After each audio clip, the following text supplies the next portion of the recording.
Graph composition example 2.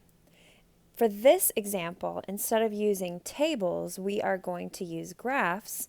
However, graphs are really similar to tables because tables express ordered pairs in a table form with a t-table, and graphs express ordered pairs in a graph form. But both forms express ordered pairs. So we go about looking for the combinations of each composition in the same way. So let's look at example A, and this one asks us to look for f of g of -1. And remember, we start with the innermost function, g of -1. So that means we need to go to this g of x. We need to look for where x is -1, and then we need to look for what that output is, which is 1.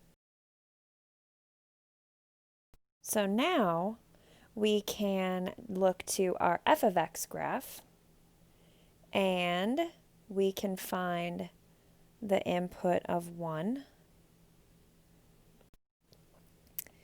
which looks to be right here. Whoops. And we have an output of, it looks like about -1.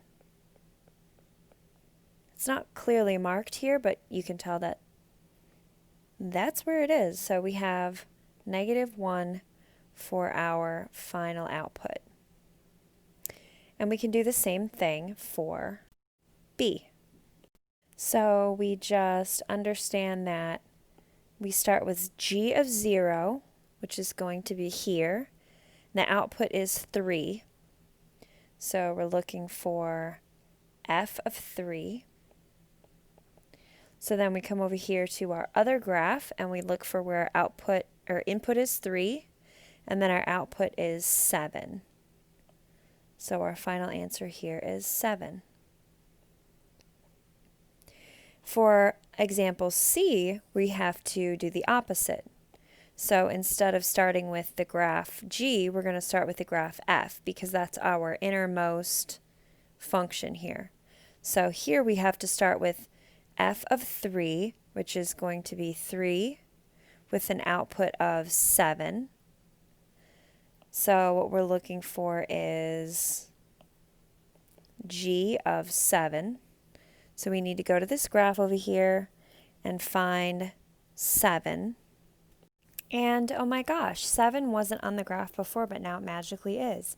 So we can see that if we input 7, we have an output of 17. So our final answer for this one is 17. So now let's take a look at the last one. So we have f of 2, which we will begin over here, input 2, output 2. So then we can go to our g of x, and we can say we're looking for g of 2. And for that graph, we have an input 2 and an output of 7. So our final answer for this one is going to be 7.